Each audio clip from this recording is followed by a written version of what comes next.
Fourth video. Paddy Doherty has asked me to explain about judicial reviews, and as he claims, he doesn't know anything about judicial reviews. So I'm going to explain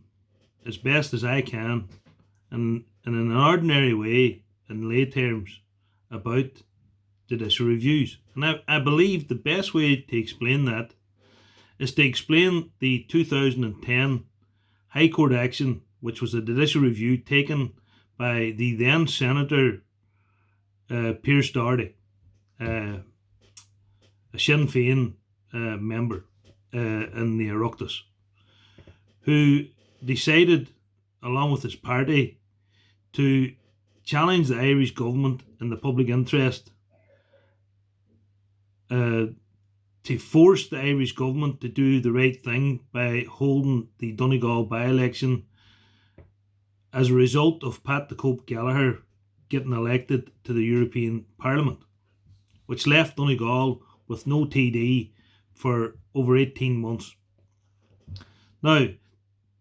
Pearse Doherty was successful in that judicial review, and he had a fantastic legal team that helped him make the argument why the people of Donegal were entitled constitutionally to have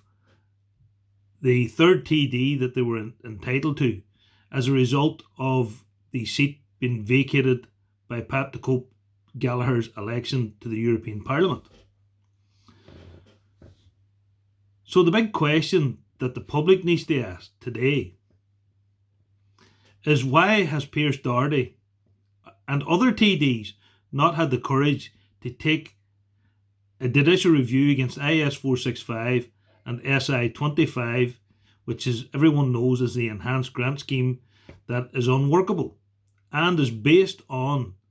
the defective concrete standard protocol that we all must use if we enter the enhanced scheme, or as previous, the 9010 scheme. Now, only Pearse Doherty can explain that, why he took a judicial review in 2010, and when it suited him and the Sinn Féin party, they weren't long in taking the judicial review. So I believe that Pearse Doherty should explain his position on the 26th of March in the Inishowen Gateway Hotel at the public meeting, because it's not fair for me, being challenged by Paddy Doherty, to explain the importance of a judicial review when we have already got elected TDs in this county that have taken judicial reviews when it was in their interest to do so in the public interest. And I have to go back to this point as well, that Thomas Pringle in 2013 took a judicial review, which then ended up in the European courts. And in my opinion, that was a waste of taxpayers' money, because it was a case that more likely was never going to be won anyway. But it was a huge cost to the Irish taxpayers, the costs that were awarded to Thomas Pringle and his legal team at the time. But Thomas Pringle should be put on the spot why he is misleading the public in his interpretation, why he can't take a judicial review in the public interest, especially in the interest of the people of Donegal that he represents. So I believe these two TDs must explain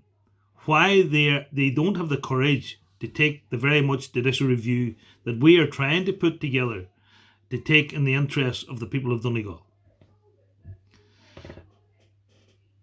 In the next video, I will talk about how important Enda Craig's judicial review that was taken in 2013,